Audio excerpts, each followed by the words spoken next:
The Tao of Self-Confidence, episode 837. Welcome to the Tao of Self-Confidence, where I share stories of amazing women who have discovered their inner journey to self-confidence. Visit our website at thetaoofselfconfidence.com. Your inner journey to self-confidence awaits. Well, hello, friend. Welcome to the Tao of Self-Confidence, where I share stories of amazing women who have discovered their inner journey to self-confidence. I'm your host today, Sheena Yap Chan, and today I have an amazing lady on the show today. She is the founder of Kaya Services, and I'm really excited to have her on and share her story with us today on self-confidence. So without further ado, I'm going to introduce you to Yona Signo. Yona, how are you today? Maybe you can fill in a little bit more about yourself to the listeners. Hi, everybody. Thanks, Sheena, for having me. My name is Yona Signo. I am a mum of two little ones, wife and daughter to such supportive husband and parents. I'm also a multipreneur, so I am the founder and CEO of Kaya Services, Empowered Virtual Services, Vision Outsourcing, and XOX SAS. I'm also a published author and a Wellbeing Boost facilitator, and I'm super excited to be here with you. Awesome. Well, thanks for sharing that. And Yona, what's your cultural background? I am Filipino. Thanks for sharing that. And Yona, what would be your favorite self-confidence quote?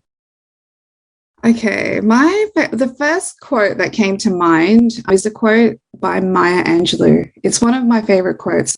For me, it exudes confidence, and it's, "My mission in life is not merely to survive, but to thrive, and to do so with some passion, some compassion, some humor, and some style." I absolutely love that quote. I really think, it really shows that when you're being yourself and you do so with integrity and kindness, I think, you just can't go wrong. I love that quote. And it's true, right? Confidence is also showing up as your authentic self, which is hard to do at times, of course, right? Especially living in the world of social media when everything is filtered to a T, right? We always feel like we're not enough. And so to just even show up as our true selves takes a lot of courage and confidence to go out there and do it. So I really love that quote that you mentioned. And in your own words, how do you define self-confidence? Confidence for me is really believing in yourself and your abilities, and really wholeheartedly believing in yourself in mind, body, and spirit. I think that would be the definition for self-confidence. I like that you mentioned believing in your abilities, right? Because as women, especially Asian women, right, we tend not to believe in our abilities. We are so much more capable than we realize, but we tend to overthink everything and overplan, and something still holds us back, right? And that's also because of our upbringing, right? All our life we've been told to do as you're told, never make any noise, just do one way, take that one route of living, not realizing that really hurts us, right?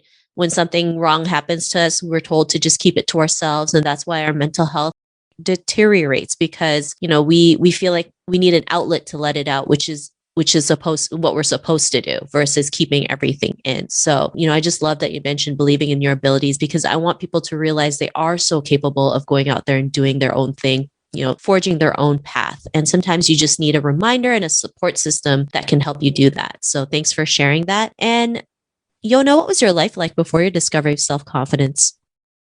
I think the first thing that comes to mind when we talk about that particular thing, it's, for me, I think it wasn't about, I'm sure it relates closely to that self-confidence, but I was really one of those people that never really spoke about my achievements. Again, it comes down to that upbringing, right? Because I would always be told that, not to be boastful, or not to be a show-off or anything like that. But I think I took it too far, to the point where I didn't actually share anything of my achievements. And so realizing later on in life, and this is just a recent discovery, where I'm not being boastful because I'm speaking about fact. So if I've won something or if I've achieved something, it's not that I can actually share that and be proud of it. And it's not me showing off about it. It's actually because I actually did achieve that. And so just that actual thought, or just that change in the way I looked at things, it was just like, wow. So I was able to share more about myself, because believe it or not, I never actually spoke about my businesses. I never spoke about all of these things that I was doing. It was really just about me just flying under the radar, because that's what I was always used to. So just that change in that mindset, and thinking to myself, if you tell people about this, then it will actually help your purpose and your passion. Thanks for sharing that. And I think that's something we all go through, right? Learning to share our achievements. It's something that's not typical for us to do. Even when we're in business for ourselves, right? We're told so many times, don't share what you're doing. Don't boast about anything. Don't be so showy. Don't be so out there, right? But it's like, how are you supposed to make money and a living if you can't share about what you're doing? And this happens all too often. That's why women's confidence become low, because they feel like if they share something, they're doing something wrong. But we have to go out there and share our stories, share our achievements, not because it makes us feel good, but we also need to show, our current and future generations what's possible for themselves. When they see, a mother like you who won an award, who has all these achievements, they can realize as a mother, they can go out there and do something of their own. They can go out there and have a business. They can go out there and choose the life that they want to live. So it's not just about sharing your achievements. It's something more for us, for sure, because as women, we don't share as much, right? And because we don't share as much, we just feel like we're not good enough. And we gotta have to share it so we can show others what's possible. That's basically it. I remember being at dinner with a bunch of ladies last month, and one thing we realized is that we don't have enough female mentors, right? Most of the time our mentors are male. And so this is another reason why we have to go out there and share what we do, share our stories, share our achievements, so we can have more women mentoring women, right? So we can break the cycles that we go through. So what was that point in your life, especially going out there and doing something for yourself, forging your own path, creating your business? I know it's not always typical for Asian women to go out there and create a business, especially when families are like, what are you doing? You had a stable job. Is this just a hobby for you? Like, when are you going to go back to your job? When was that point in your life when you realized, I could do this and I'm just going to make it happen? Well, I must say, right, that I've actually been really blessed with a really supportive husband and parents. And so that journey to decide on going, to start a business wasn't as hard for me because I had their backing. And it was really one of those things where, because I was deciding whether I should start a business or go back to the corporate world. This is when my daughter just turned 1. And so they said, well, you've got your background in IT and project management and service management. You can actually try something. And at the time when we were doing research in terms of, what were the trends in technology and business, and outsourcing and virtual assistants at the time was, something that was, something that people and business owners were really looking at. And so that's when I decided to go down that path. But that decision, because my life is really surrounded about family, like with Filipinos, it's family, right? And so just having that open discussion with them and just knowing that they supported me through that, it also boosted my confidence, knowing that, I knew that this journey wasn't going to be on my own. And so that was really, that was pivotal. And so making that decision, because they both even said that, like, whatever happens, it's okay. Like, because this is new for me, completely new for me. I was always working for a university. And so this was really going to be a big learning curve. But, just knowing that I had their support was, that boost to just keep going. It was just one of those things that I think was really helpful. And I think that I owe that to, I think my parents have actually been very different in the sense of really always being supportive. And that's why I always say how supportive my parents are, because, it hasn't been as typical as one would think. But I know there are some things like, the sharing and being a show off and things like that, that's been common. But for the most part, I've been blessed in that sense.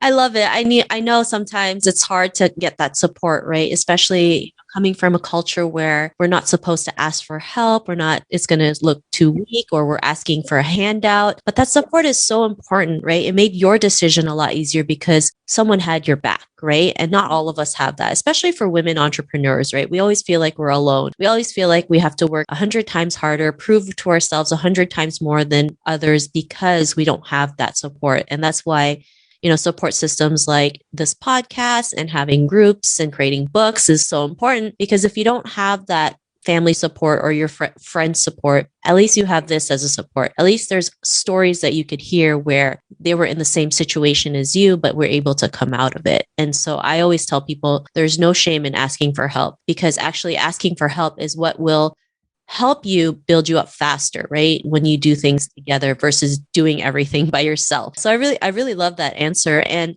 because of that, what's your life been like now? Well, I think for me, I always say, just touching on what you just said, I always talk about openly how it's so important for each individual to have a support circle. So whether it's a mentor or if it's not your family or your friends, but you know that you have these individuals around you that you can speak to truthfully. Not the ones that will just sugarcoat things, but the ones that you can actually speak to and discuss things, brainstorm ideas. And then when you're able to add podcasts like this and as well as books, that's just, they're just icing on the cake where you're able to really gain and learn more about yourself, more about other people's experiences, which then makes your life richer because of all of those things that you learn. But, for me, it's really been one of the things that I've decided for myself is that now that as a parent, as a mother, I really want to be a good example for my children, for my daughter and my son. And I think it's one of those things that everything that I do now, I have that in mind. And it's one of those things where I think to myself, what we do today and the seeds that I'm planting today is really going to be something that it will grow for their future. And so it's not just, and I don't just do it for my kids because it's also something that's fulfilling for me too, knowing that I am going to be a part of making their future brighter.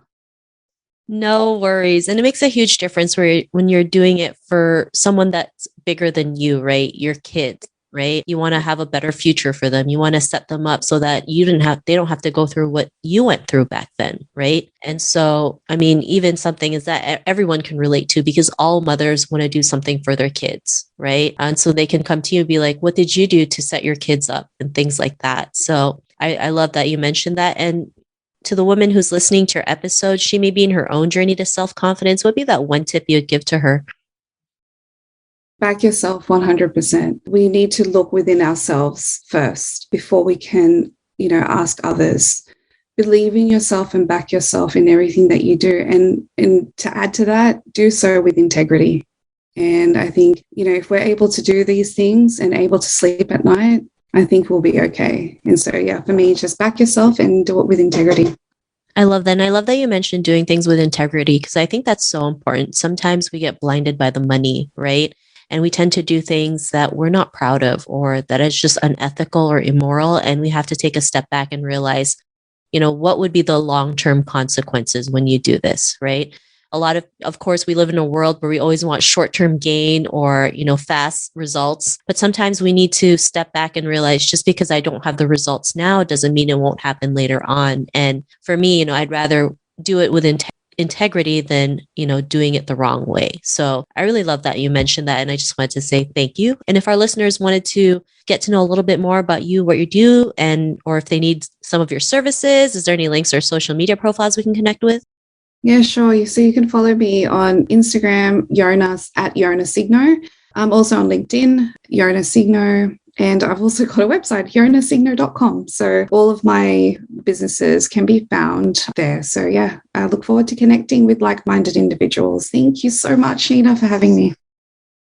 Thank you. And to our listeners, if you want to connect with Yona, you can also head on over to the taoofselfconfidence.com and search for Yona's name. Her show notes will pop up along with everything else that we talked about. And I really just want to thank Yona today for taking the time to share her story and tips with us on self-confidence. So thank you so much, Yona. Thank you, Sheena. Thanks, everyone.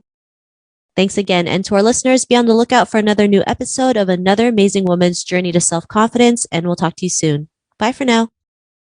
Thank you for tuning in to another amazing episode of The Tao of Self-Confidence.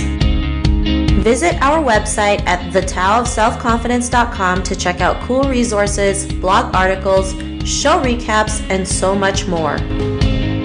Your inner journey to self-confidence awaits.